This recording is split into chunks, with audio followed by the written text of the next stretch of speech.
Hello বন্ধুরা, সবাই কেমন আছেন? আশা করি অনেক অনেক ভালো আছেন। সো গাইজ, আজকে আমি আপনাদের জন্য যেই ভিডিওটা নিয়ে আসলাম, এটি হচ্ছে গ্রাম বাংলার একটি ঐতিহ্যবাহী কবুতর পালনের ঘর।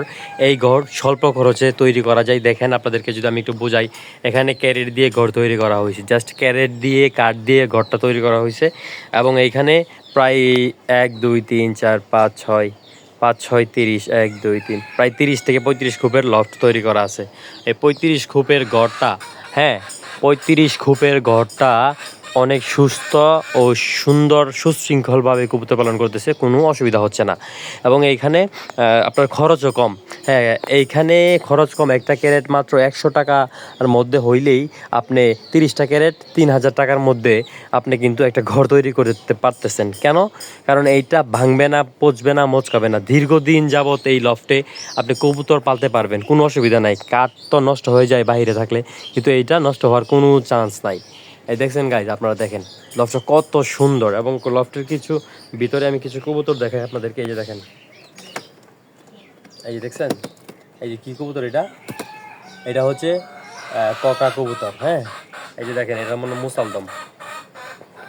এই যে দেখছেন, এটা কবুতর, কিন্তু লফটের ভিতরের কবুতর। মাশাআল্লাহ, কবুতরটা কত সুন্দর। প্রত্যেকটা লফটে কবুতর আছে, ঠিক আছে গাইজ? প্রত্যেকটা লফটে কবুতর আছে। আমি আসলে উঠে দেখানো সম্ভব হচ্ছে না। এই যে দেখেন কবুতরগুলা।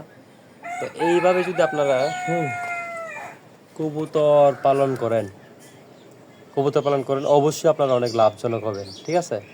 এই দেখেন দুইটা কবুতর কত সুন্দর বসে আছে না? এই যে আর একটা কবুতর আছে, এটাতে নাই, পুরো দেখানো সম্ভব হচ্ছে না, যার জন্য আপনাদেরকে দেখাতে পারতেছি না। আর বাকি কবুতরগুলা গাছের ছাদে, ডালে, অন্য অন্য জায়গাতে বসে আছে। তো এখানে সুবিধা কি দেখেন, এখানে খাবার পানি দেওয়া হয় প্রত্যেক দিন। এখানে খাবার দেওয়া হয়, এখানে পানি দেওয়া হয়। জাস্ট ওরা এখান থেকে পানি খায়, এখানে খাবার খায়, আর এখানে গিয়ে বসে পড়ে আর উড়ুড়ি করে। এতে করে কিন্তু বাড়িরও কোনো সমস্যা হচ্ছে না।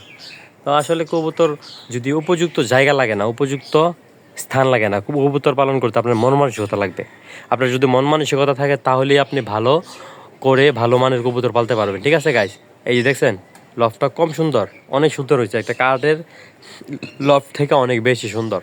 তো এইভাবে আপনারা গ্রামীণভাবে এবং গ্রামীণ পরিবেশে ছেড়ে কবুতর পালন করতে পারেন। এতে করে আপনাদের অনেকটা সফলতা পাবেন, প্লাস অনেকটা কবুতরের রোগবালাই কম হবে। উড়ে কবুতর পালন করতে পারলে রোগটুক হয় না, সমস্যা হয় না আর কি গাইস, ঠিক আছে? তো আজকের এই ভিডিওটা এতটুকু, এই পর্যন্তই। আর যারা আমার ভিডিওটি দেখছেন, তারা অবশ্যই আমার চ্যানেলটাকে সাবস্ক্রাইব করবেন, পাশে থাকা বেল আইকনটি অন করে দেবেন। পরবর্তী কবুতর রিলেটেড ভিডিও পেতে অবশ্যই চ্যানেলটাকে ফলো দিয়ে রাখবেন, ঠিক আছে? তো সবাই ভালো থাকেন, সুস্থ থাকেন, আল্লাহ হাফেজ।